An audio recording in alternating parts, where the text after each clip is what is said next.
Country Homestead. God is good all the time. And today I have a Trail Max, I think it's 2001 TD40T. And I bought that at auction. As with all used things, there's a few little anomalies that are wrong with it, but this trailer is actually in really good shape. It came from a utility. After inspecting it really well, I had a few lights that were out, so I had to fool around with those and get them working. But I think the only reason those didn't work is because the trailer's probably been setting. A lot of times when you have equipment setting for a long period of time, you know, lights will stop working or whatever, so you got to play around with them, lubricate them, and sometimes change them out to get them to work. The only significant problem I have with this trailer is two of the trailer tires. Looks like they might have locked the trailer up at one time on the highway and skint off the tires down to the threads. What I did is I stopped at one of the nationwide tire shops and got a bid, and it was like $850 to get two new tires mounted on the trailer. The same tires that are on there now, these are double coin. All of the other ones are double coin. So this particular tire place has double coin, so I'd imagine that utility probably took them in and had everything serviced at that tire shop. I thought, well, for $850, what can I do if I do it myself? By the time I'm done with this video, I'll probably wish I would have had the tire shop do it. Anyways, they were closing, and I would have had to drive 60 miles back into the next town over in order to get the tires mounted and balanced and everything, and that would have cost an additional bunch of money to run back and forth with the dump truck pulling the trailer. So I heard about Simple Tire, and I got on and looked at Simple Tire, and they had these tires shipped for like $525 to have two new tires shipped to my house. And so I thought, well, for $550 I could probably buy this impact driver. It was a couple $100. That's a 1-inch impact driver, so I bought a set of impact sockets to go with it. This is a 1-inch, 1/8, 1/4, 1 3/8, 1 1/2, 1 5/8, 1 3/4, 1 7/8, and then 2-inch. So for changing tires, this is a pretty good setup. Yeah, I changed tires on my other trailer, and it was a hassle. So I thought, well, with all the trucks and the trailers that I have around here, you know, getting some of this to have on hand so you can do it yourself will save money in the long run. So I went ahead and bit the bullet and got this 1-inch impact gun. These are 1.5 inch lugs on this wheel, and so I have to change both of these tires out. With the money that I spent on the Simple Tire tires and this set of sockets and this, it's roughly the same price as what I could have had the tire shop do it for, minus the blood, sweat, and tears. What I have with me also is a demounting tool for my last little tire changing experience for my other trailer, and it worked okay. I have these little keepers, so once you break the bead and you start working your way around the rim and getting the bead off the tire, then you put these in place. That keeps the bead from, you know, going back in and following you around. If you change tires, you'll know what I'm talking about. So anyways, I had these for my last little escapade with tire changing on my other trailer, so I thought I would increase my abilities here and get a nicer impact wrench, a 1-inch drive impact wrench for doing this kind of stuff. So we're going to see how it goes. You're going to see my successes and my failures. Of course, I got a little dishwashing liquid. I think the next time I do a little more investing, I'll get the official wheel butter or whatever you call that stuff, or, you know, to make the rubber slide over the rim a lot easier. If you guys are interested in knowing what size tires these are, again, they're double coin RT500s, tubeless all steel radials, 215 75R 17.5. Well, I'm going to go ahead and fire up the air compressor, get it topped off with air. So the way I got this propped up here, I didn't use a jack. I used the excavator and used 3/8 chains to equally distribute the weight on this side of the trailer, and just lifted this side of the trailer up. And then I have blocking underneath the trailer for safety as well.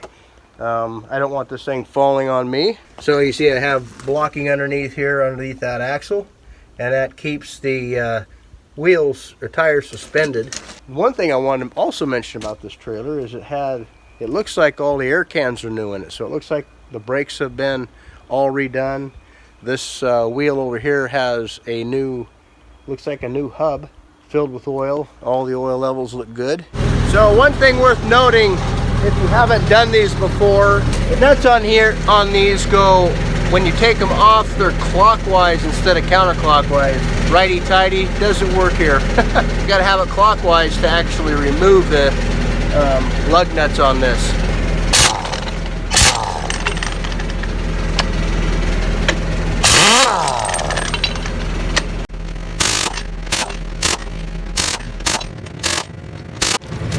Well, that must have worked. I've seen the tire pop loose, so that's good.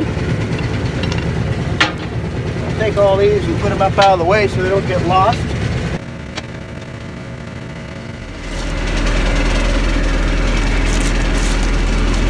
Okay, now that I got the other tire rolled away from here, I have to change out from the 1 1/2 inch socket to a 13/16 square drive to pull these studs off in order to get this back rim off of here.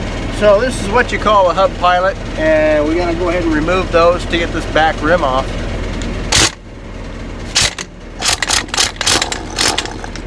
Again, these are right rotation to remove, and that's what those look like.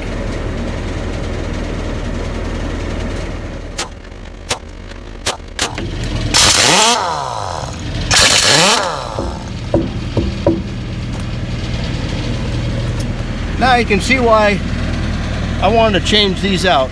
This one here has a little bit of an issue. Okay, all the easy work's done. Now I gotta demount those old tires off of those rims and see about mounting these guys on the new rims, or mounting these new tires on those existing rims. That's gonna be fun. Okay, we gotta let the air out of these things, so just loosening the valve stem to let this run out nice and slow, so the valve stem itself doesn't like shoot across the the gravel over here. I got some extra ones, but I don't want to lose what I got if I can save them. What you'll need is a little valve cap like this, or a valve tool that will remove the valve stem. They just unscrew, obviously. Okay, while this is slowly bleeding off, see if we can't get this one off. This is gonna be fun. Okay, you'll see how that little shoe works for this. This is actually the way it goes in. This part goes into that low part of the rim, and this has got a little hook on it. The hook's to the rim itself.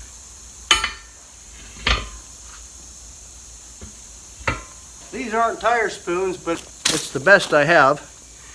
Here, kind of angled a little bit, which kind of helps me, but they don't have any shape to them other than just flat crowbar type shape. This is a little bit longer one. And then of course I have this crowbar down here. Oh, okay, let's see if I can get this to work.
Okay, I don't know if you've quite seen that, but these little keepers were sliding back on the slick rim and the slick tire.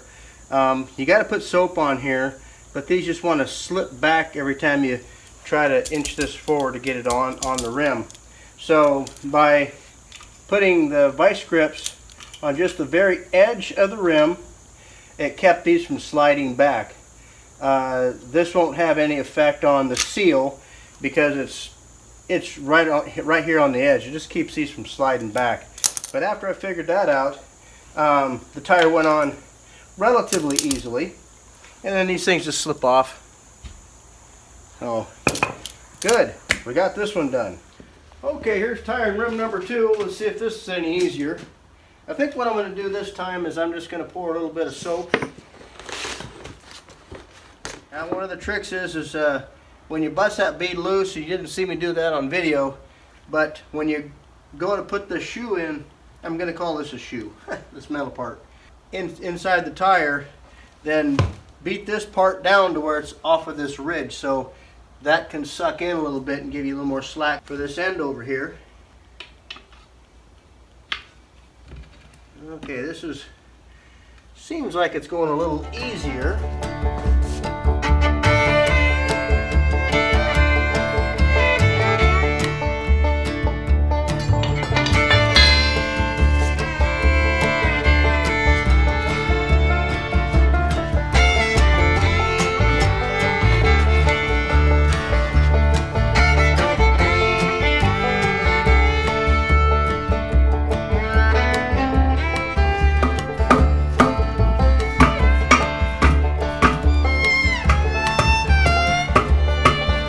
So guys, the last part of the video, you seen me taking the old tire off and mounting the new tire back on the rim, and then my camera memory and the battery life in the camera went dead. So anyway, I had to finish up that project and get this tire on here, so I couldn't wait till the next day or time after the day was kind of getting long in the tooth. So anyway, the key thing on these is to make sure that the righty-tighty, lefty-loosey law is out the window. Taking them off and putting them on are exactly the opposite of what you'd regularly do with a nut or a bolt. One thing to keep in mind when you're lifting in the back here, you've seen the excavator and I had it suspended with chains. The pull that you got going this way and the pull you have going from the other far ring, you know, you're pulling together like this, but having the tension on the center ring lifting up kind of reduces that a little bit. So I felt pretty good about lifting that. But in the front, when it comes to tilt trailer, you can also put a jack, a bottle jack or a floor jack underneath the axle and lift that whole axle up on this side, and then you can, you know, if you want to, you can actually tilt the trailer down, and that gives you a little bit more room to work putting the rims and tires on and off of the trailer. The other thing about these tires and rims is that these tires were stiff enough when I actually got them installed on the rim, I didn't have to, like, sometimes you can put like a tie down strap around the tire and ratchet that tie down strap and actually push the tire out in order for it to intercept the rim. So when you go to put air in these, then the air doesn't escape between the bead and the tire. These were stiff enough to where I didn't have to worry about that. So what I did first, instead of trying to just put air into it with one of these, air comes out a little faster with one of these guys. So I just plugged this in and into the larger hole without the valve stem and gave it a shot of air, and it was just enough to expand that tire and take and seat that bead on the rim. And so then after this, you know, then I just obviously aired up the tire and then just used obviously a gauge. Things to also remember is to inflate to the proper tire inflation and also torque these down to the proper torque. So anyway, that's basically all you missed other than me wrestling that. And I know that there's probably more efficient ways to do it, and the more I do it, the better I get at it. So that's just one way that worked for me. Glad you stopped by. Hope this helps somebody out. Take care, and God bless.